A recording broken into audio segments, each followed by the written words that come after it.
안녕하십니까.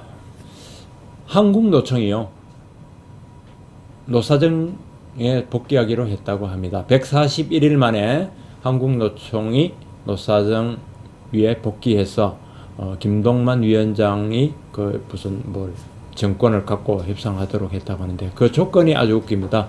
노사정위원회 가긴 가는데 그동안 쟁점이 됐던 일반 해고 요건이라든가 취업 조건에 대해서는 일체 손도 못 댄다 라면서 들어갔다고 합니다. 그러면 뭐하러 협상하러 갑니까? 그게 바로 협상의 대상이 돼서 협상하러 가지. 그런 것을 노동계획의 주 쟁점으로 보고 협상하자는 것인데, 그건 절대 안 된다고 하니까, 그러면 안 된다고 정말 좀 심한 말로 땡깡하러 들어가는 거냐, 왜 하러 가는지 정말 저는 이해가 잘 안 되는 그런 상황입니다. 이제 북한 문제는 한풀 꺾였고요. 중국 문제는 여전히 굴러가는 그런 상황입니다. 8월 27일자 한국경제신문 한번 보실까요? 자, 1면부터 보십니다. 1면. 우선 요 기사부터 봅시다. 어닝 쇼크, 17개 회사 회계법인 바꿔라. 이 제목만으로는 설명 안 하고 무슨 기사인지 잘 모르겠죠. 금감원의 압박, 기업들 반발했는데, 이게 뭐냐면은요, 조선업에, 우리 조선 3사면 현대, 그 다음에 대우, 삼성 이런 조선 3사를 비롯해서 조선업을 비롯해서 손실이 아주 많을 것, 즉 어닝 쇼크, 영업 손실이 굉장히 많을 것으로 예상되는 그런 회사들 회계법인을 바꾸라는 건데, 금융감독원이 압박을 하는 겁니다. 요거는 회사에 보통 경영진이 바뀌면요, 새로 CEO가 들어서면 빅베스 현상이 벌어집니다. 뭐냐면 여기 선언되랍니다. 신임 경영진이 딱 했을 때 과거 이전의 경영진이 해놓은 부실, 그런 것들 전부 다 누적 손실을, 부실 이런 걸 한꺼번에 다 털어내는, 그러니까 일시적으로 회사가 굉장히 어려운 것처럼 그렇게 나타나죠. 한꺼번에 정리하는 아주 큰 목욕이다 이 말. 아주 큰 목욕 다 털고 새로 원점에서 시작하려고 하는 그런 현상을 말합니다. 왜 그렇겠습니까? 내가 CEO로 경영을 맡고 난 뒤에는 회사가 그만큼 좋아졌다. 그렇게 해서 거기에 스톡옵션도 걸리고요, 자기 보너스도 걸리고 평판도 걸리니까 이전의 부실을 다 털어내가 일시적으로 굉장히 회사가 어려운 것처럼 보입니다. 바로 그런 현상입니다.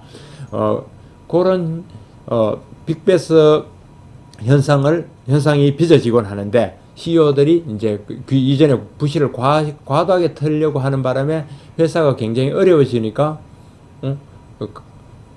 말하자면 주가가 떨어지고 경기에 불안 요인이 되니까 감독원이 그런 거 좀 하지 마라, 부실을 과도하게 털어가 하지 말라는 건데, 경제가 가뜩이나 지금 어렵고 하니까 그런 걸로 인해서 주가도 떨어지고 회사도 어렵고 회사 투자를 못 하니까 정부로서는 그걸 좀 안 했으면 싶은데, 이게 다른 측면에 보면 이렇게 해서 기업의 일상적인 구조조정이 이루어지는 거거든요.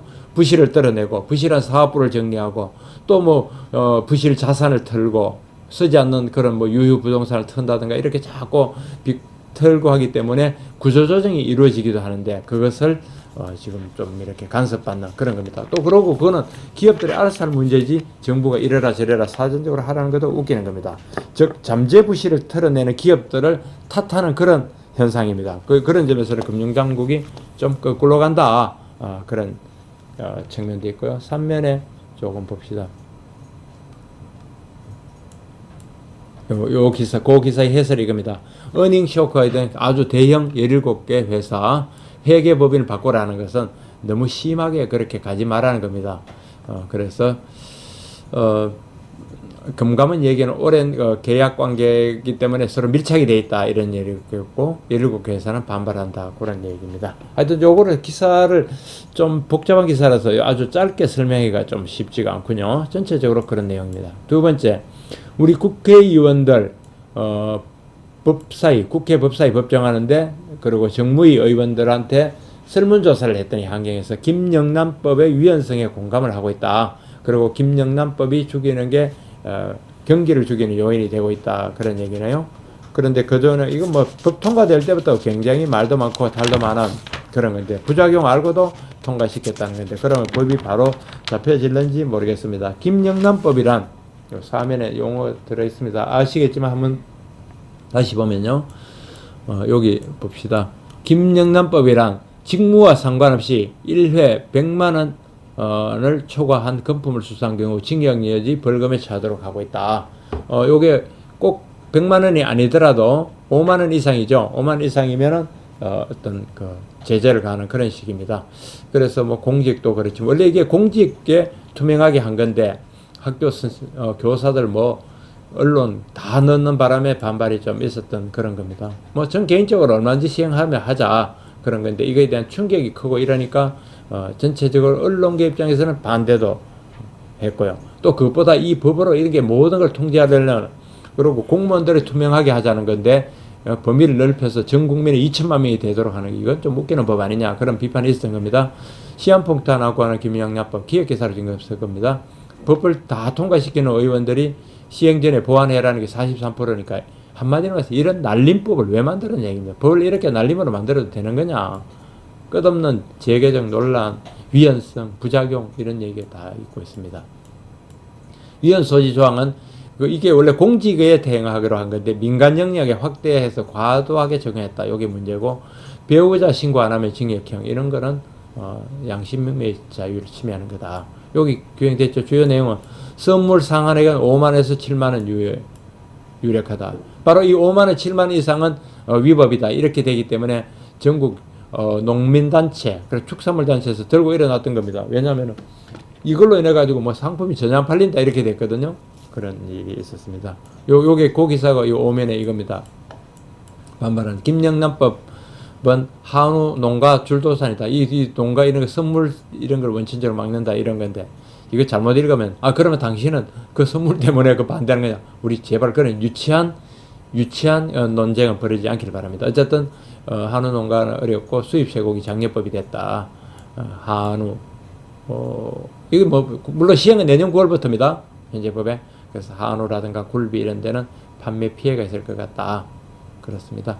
농가들 불만이 있는 거면 농축산물 고급화하고 선물하고 하자고 권하더니 수임세를 이렇게 박으면 어떻게 하라는 거냐 이런 반발도 있다고 그러고요. 과일 선물센터에도 95%가 5만원 넘는데 5만원을 적용 대상을 해서는 안 되고 뭐 백화점이나 마트 같은 경우는 설 명절 때부터 매출이 줄어들 것 같고 원래 추석 넘어갈 것 같다. 뭐 그런 얘기들이 있습니다. 그 정도로 봅니다. 또 일면에 다시 감사원이 국책은행 세고 특별감사를 벌인다고 하네요. 물론 국책은행, 산업은행, 수출입은행, 그리고 기업은행입니다. 자회사 부실관리가 조사하는데 국책은행이 과다하게 자회사 무슨 재벌 흉내내는 이거는 정말 넌센스죠. 환경 사설에도 몇 번 지적했던 내용입니다. 이 기사 볼까요? 산업은행 자회사가 100여 곳이랍니다. 물론 이제 이걸 인수했다가 처리를 못하면서 자회사가 된 것도 있지만 스스로 문어발식으로 넓힌 것도 있습니다. 금융위원회도 부실 묻겠다 그러고요. 아무튼 감사원과 금융위가 나섰으니까 이건 간단하게 그냥 쉽게 넘어갈 상황은 아닌 것 같네요. 자회사는 전문 경영에 맡겨라. 그러니까 그 정부에서 저를 비판하고 규제했던 재벌 흉내 내지 마라 이런 얘기입니다. 구조조정도 안 되고 그렇다는 겁니다. 요 산업은행, 국책은행이 나서니까 부실기업 지원 빼는 지원에서 발을 빼는 시중은행에서 시중은행들이 부실기업 요런 거 정리해서 아주 소극적이다. 뭐 그런 기사도 들어가 있군요. 다시 성룡차 가전제품 값이 싸진다. 왜 오늘부터 개별 소비세가 인하되니까 옛날에 고급품이라고 했던 그런 것들 가격이 싸진다고 합니다. 한경이 중국의 유력 언론과 부동산 정보 교류한다는 기사도 있고요. 이면 보실까요? 이면은 어제 나왔던 기사의 속보격입니다. 세계 2위 반도체 공장 유치. 달라도 너무 다른 두 도시.